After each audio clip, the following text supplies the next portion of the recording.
प्यारे बच्चों, good morning. आज मैं फिर आप के सामने कक्षा 12 के सामान्य हिंदी के काव्यांजलि के पहले अध्याय पवन दूतिका के आगे के पद को पढ़ाने जा रहे हैं। पवन दूतिका जैसा कि पिछले वीडियो में बताया जा चुका है, यह अयोध्या सिंह उपाध्याय हरिऔध जी की रचना है और इस रचना के माध्यम से राधा जी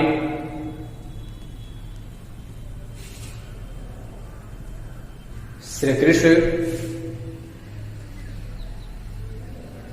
के वियोग से उत्पन्न दुख को,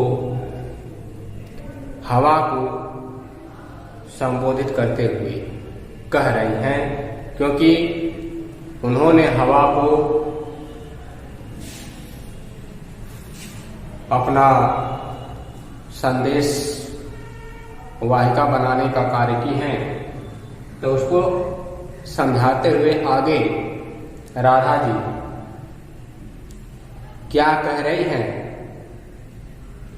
उन चीजों को हरिऔध जी ने इस मंदाक्रांता छंद के माध्यम से बताने का कार्य किया है। तो देखिए, इन्होंने क्या लिखा है,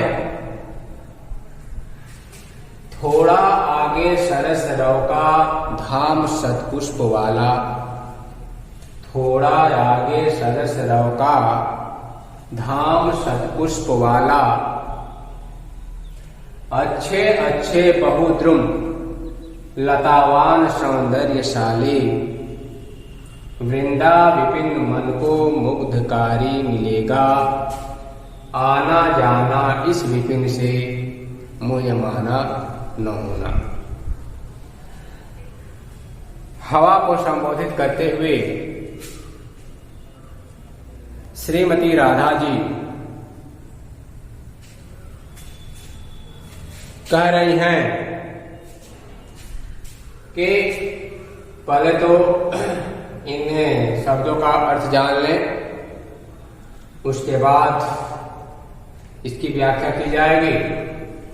थोड़ा आगे सरस, सरस का मतलब होता है रस से परिपूर्ण या रस से युक्त, जो मन को अच्छा दिखने वाला हो।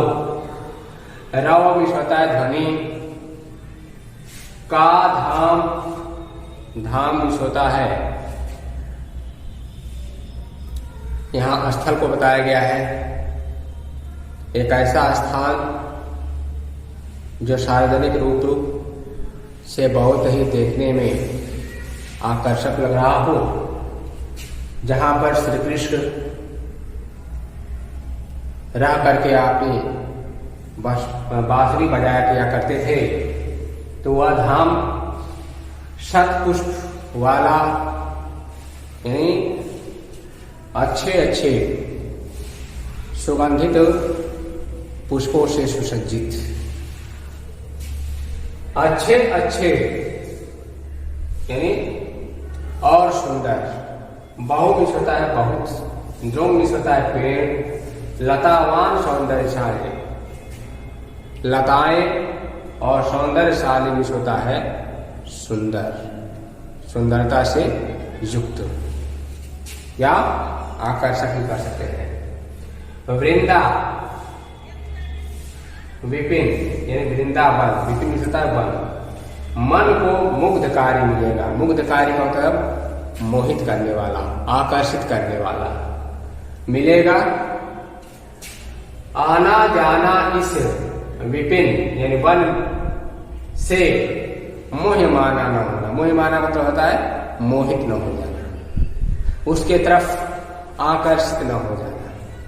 यानी राधा जी हवा को संबोधित करते हुए कह रही हैं कि ऐ हवा, जैसे ही मेरा घर छोड़ करके थोड़ा सा और आगे बढ़ोगी, थोड़ा सा और आगे बढ़ोगे तो सरस रस से युक्त आनंदित करने वाला रव का ध्वनि या आवाज का एक शतपुष्प फूलों से सुसज्जित या सुगंधित एक स्थान मिलेगा, यानी एक धाम मिलेगा, जहां पर अच्छे अच्छे यानी सुंदर सुंदर बहुत संख्या में द्रुम पेड़ और सुंदर या सुंदरता से युक्त लताएं मिलेंगी।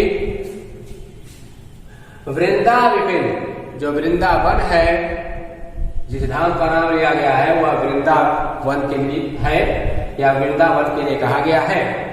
तो मन को यानी वह वृंदावन मन को मुग्धकारी मिलेगा, मन को मुग्ध करने वाला, मन को अपने तरफ आकर्षित करने वाला वह सुंदर दृश्य तुम्हारे मन को अपनी तरफ आकर्षित करने का प्रयास करेगा, वह आकर्षित करने वाला वृंदा विपिन यानी वृंदावन मिलेगा। आना जाना इस विपिन से, आना जाना इस विपिन से मोह माना न होना। आगे राधा जी हवा को कह रहे हैं कि मैं यह नहीं कह रही कि तुम उस वृंदावन जो देखने में बहुत ही सुंदर और आकर्षक दिखाई देता है, जो तुम्हारे मन को अपने तरफ आकर्षित कर लेगा, तो मैं अपने तरफ से यह नहीं कह रही हूं कि तुम उस वृंदावन में मत जाना। कह रहे क्या? आना जाना, उस वृंदावन में जाना और आना में इस विपिन से यानी उस वृंदावन में सहज तुम जो चली जाना, लेकिन उसके सौंदर्यता को देख करके वहां का प्राकृतिक जो सौंदर्य वातावरण है उसको देख करके ऐ हवा मुह माना न होना, तुम जो है मोहित मत हो जाना, यानी उसके तरफ आकर्षित मत हो जाना। इसे एक बार देखिए, इसको क्या कह रही है राधा जी हवा को संबोधित करते हुए? हवा को संबोधित करते हुए राधा जी कह रही है, जिसको इस मंदाक्रांता छंद के माध्यम से हरिऔध जी ने लिखा है, कह रहे हैं कि थोड़ा आगे सरस रौका धाम सतपुष्प वाला, अच्छे अच्छे बहुद्रुम लतावान सौंदर्यशाली वृंदा विपिन मन को मुक्तकारी मिलेगा। आना जाना इस विपिन से मुह माना न होना।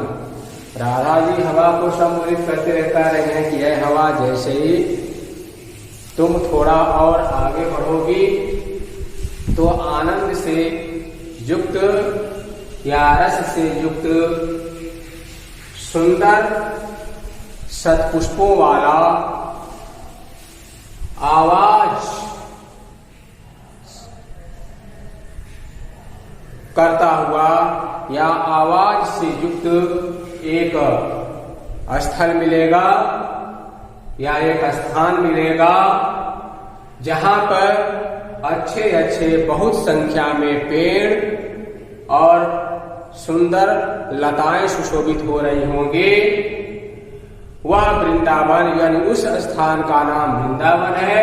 वह वृंदावन हे हवा तुम्हारे मन को मोहित कर देगा, तुम्हारे मन को अपने तरफ आकर्षित करने का प्रयास करेगा। लेकिन मैं तुमसे यह नहीं कह रही हूं कि तुम उस वृंदावन में मत जाना, तुम शौक से उस वृंदावन में जाना, लेकिन ऐ हवा वहां की उस आकर्षक दृश्य को देख करके तुम उसके तरफ आकर्षित मत हो जाना। कितना रहा? यानी ये चार जो पंक्तियां हैं इसका अर्थ हुआ। अब आगे, उसके आगे देखिए क्या है कि जाते जाते अगर पथ में क्लांत कोई दिखावे, जाते जाते अगर पथ में क्लांत कोई दिखावे, तो जाके सन्निकट उसकी क्लांतियों को मिटाना, धीरे धीरे परस करके गात उत्पात खोना, सदगंधों से श्रमित जन को हर्षितोषा बनाना। देखिए आगे कवि की कल्पना देखिए। कवि फिर आगे राधा जी हवा को संबोधित करते हुए क्या कह रहे हैं, उस चीजों को आगे की पंक्तियों में पंक्तिबंध या पंक्तिबद्ध करते हुए लिखे हुए हैं। क्या कि जाते जाते, पहले इसका एक एक शब्द का अर्थ हम स्पष्ट कर ले। जाते जाते, यह तो साधारण शब्द है। अगर पथ में यानी रास्ते में, रास्ते में क्लांत कुछ होता है श्रमिक, क्लांत यहां श्रमिक के लिए कहा गया है। क्लांत कुछ होता है श्रमिक, या कह सकते हैं खेतों में कार्य करने वाला, यानी किसान भी कह सकते हैं इसको। जाते जाते अगर पथ में क्लांत कोई दिखा, यानी कोई क्लांत थका हुआ मनुष्य या पुरुष दिखाई दे, तो जाके सन्निकट यानी उसके अत्यंत निकट, सन्निकट में होता है बहुत समीप, अत्यंत निकट जाकर उसकी क्लांतियों, क्लांतियों में होता है थकान। जैसे श्रमिक का काम क्या होता है, वह बहुत मेहनत वाला कार्य करता है, और मेहनत वाला जब कार्य करता है तो लाजिमी सी बात है कि जब कोई व्यक्ति मेहनत करता है तो उसका शरीर थक जाता है, उसके शरीर से पसीना निकलना शुरू हो जाता है। तो जब पसीना निकलना शुरू हो जाता है और जब थक जाता है तो उसको थोड़ा सा आराम की आवश्यकता होती है, और वह आराम करने के लिए कहीं न कहीं उस जगह पर जाता है जहां पर छाया हो और हवा अच्छी लग रही हो, तो वहां बैठने का प्रयास करता है कि यह हवा को ही संबोधित कर रही है। तो जब हवा को संबोधित कर रही है तो कवि लिखे हुए हैं कि क्या कह रहे हैं कि तो जाके सन्निकट, अत्यंत निकट, सन्निकट मतलब अत्यंत निकट उस श्रमिक के पास जाना और क्लांतियों को मिटाना, उसके पास जा करके उसके थकान को क्या कर देना, दूर कर देना। धीरे धीरे परस, परस किस होता है, स्पर्श यानी छूना, परस होता है स्पर्श। गात, गात किस होता है शरीर, उत्पात खोना यानी उसके थकान, उत्पात होता है थका हुआ शरीर, यानी उसकी थकान को खोना यानी दूर कर देना, खोना मतलब दूर कर देना। सदगंधों से श्रमित, ऐ हवा तुम अपने सदगंध यानी सुगंधित या पुष्प से सुगंधित या पुष्प के गंध से सुगंधित हवा से श्रमित थके हुए जन व्यक्ति को हर्षितोषा बनाना, हर्षित या खुश, खुश कर देना यानी प्रसन्न कर देना। विशेष को देखिए, जाते जाते अगर पथ में क्लांत कोई दिखावे, जाते जाते अगर पथ में क्लांत कोई दिखावे, तो जाके सन्निकट उसकी क्लांतियों को मिटाना, धीरे धीरे परस करके दात उत्पात खोना, सदगंधों से श्रमित जन को हर्षितोषा बनाना। यानी कवि कह रहे हैं कि राधा जी हवा को संबोधित करते हुए कह रही हैं कि यह हवा, जाते समय तुम्हें रास्ते में कोई अगर थका हुआ श्रमिक दिखाई दे तो तुम उसके अत्यंत निकट चली जाना और जा करके उसकी थकान को मिटाने का कार्य करना। धीरे धीरे यानी उसके पास जा करके धीरे धीरे, एक झटके से नहीं, धीरे धीरे स्पर्श यानी ऐ हवा तुम उसके शरीर से स्पर्श करना, गा दूसरा शरीर स्पर्श करना और स्पर्श करके उसके शरीर के अंदर की जो थकान है या जो दुख है उस थकान को क्या कर देना, दूर कर देना। सदगंधों से श्रमित जन को हर्षितों सा बनाना। इतना ही नहीं, अपने सुगंधित हवा से उस थके हुए मनुष्य के मन को खुश कर देना, यानी प्रसन्नचित्त कर देना।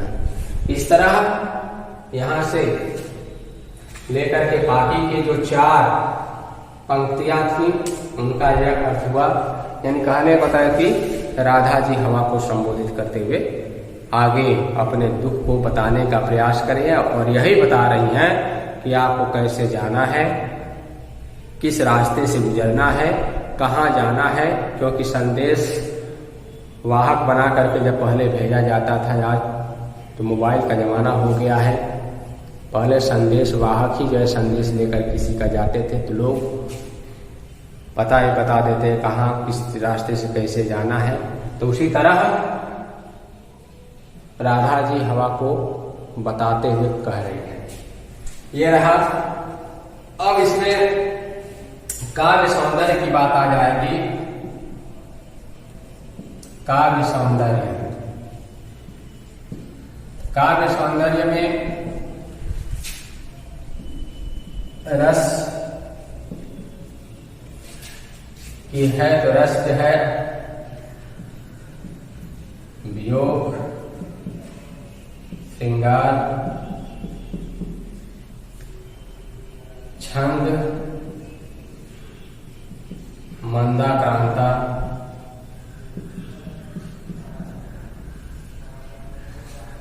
रस, छंद, अलंकार।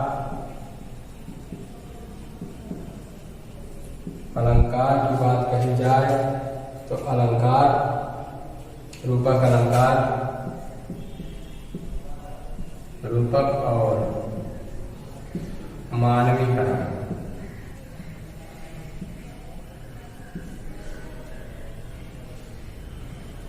मानवीकरण अलंकार है।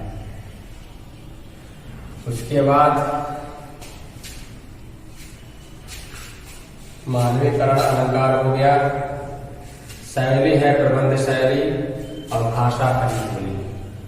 भाषा, खड़ी बोली,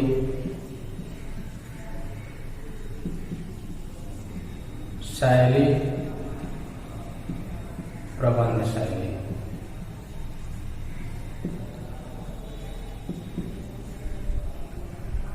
प्रबंध शैली और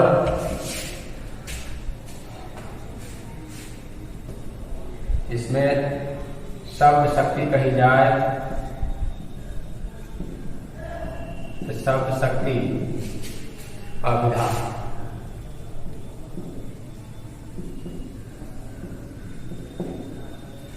तो ये रहा काव्य सौंदर्य। आप इस पद को और इस पद के पंक्तियों को पढ़ करके इसका अर्थ निकाल करके और उसके बाद इसके अंदर क्या क्या चीजें हैं उनको दिखाएंगे। तो इस तरह से आपके इस वीडियो में, आज के इस वीडियो में बस इतना ही। उसके बाद आगे के पदों का अर्थ या व्याख्या नेक्स्ट वीडियो में बताया जाएगा।